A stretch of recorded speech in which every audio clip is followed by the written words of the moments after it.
ইফটিজিংয়ের প্রতিবাদ করায় মার, প্রধান শিক্ষককে বেধড়ক মারধর।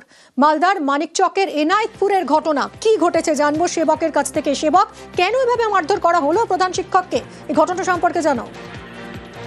একদমই দেখো, মানিকচকের এনায়েতপুর হাই স্কুল, এই হাই স্কুলের সামনে বেশ কিছুদিন ধরে বাইক বাহিনী দৌরাত্ম্য চলছিল। একই সঙ্গে স্কুলে যাতায়াতের পথে যারা ছাত্রী তাদেরকে নানাভাবে উত্ত্যক্ত করা হতো, এরকমই অভিযোগ ছিল।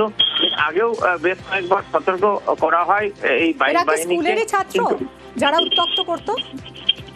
উত্ত্যক্ত করতো তারা বহিরাগত, তারা স্কুলের ছাত্র নয়, তবে এদের মধ্যে এক দুজন প্রাক্তন ছাত্র রয়েছে এমনটাও জানা যাচ্ছে।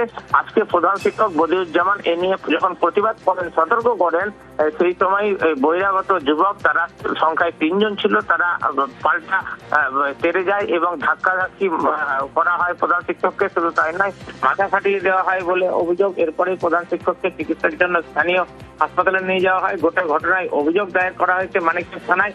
স্কুল কর্তৃপক্ষ তারা গোলমালের সময় একজনকে আটক করে অভিযুক্তদের মধ্যে, তাকে জিজ্ঞাসাবাদ করছে পুলিশ। পুরো ঘটনায় স্থানীয় বাসিন্দারা তারাও কিন্তু ক্ষোভ প্রকাশ করেছেন। তারাও বলছেন, সেবক, স্থানীয় বাসিন্দারা, প্রত্যক্ষদর্শীরা, তারা কি বলছেন শুনবো।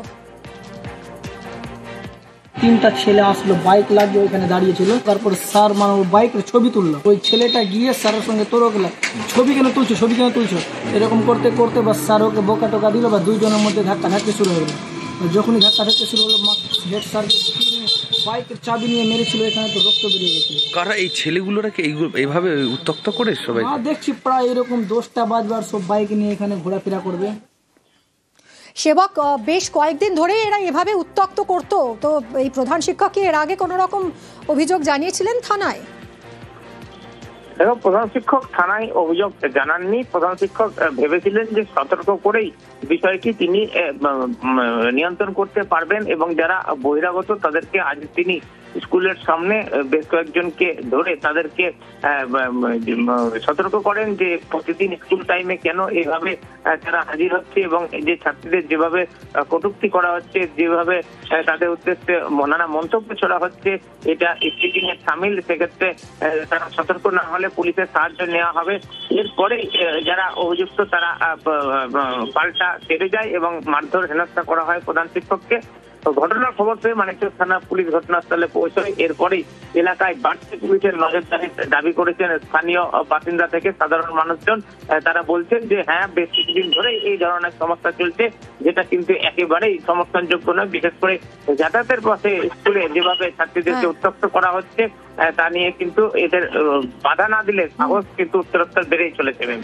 ধন্যবাদ সেবক।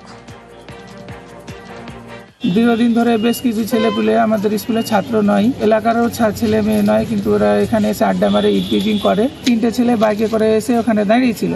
আমি ওরাকে জিজ্ঞেস করাতেই যে তোরা এখানে কেন আসছিস রোজ, আমার উপরে চড়া হয়, বাইকের চাবি দিয়ে কপালে মারে। তখন উপস্থিত ছাত্রছাত্রী এবং গেটম্যান ওকে ধরে স্কুলে আটকে রেখেছিল। থানা থেকে গিয়ে ওকে তুলে এনেছে, ওদের গাড়িটাও বাজেয়াপ্ত করা হয়েছে।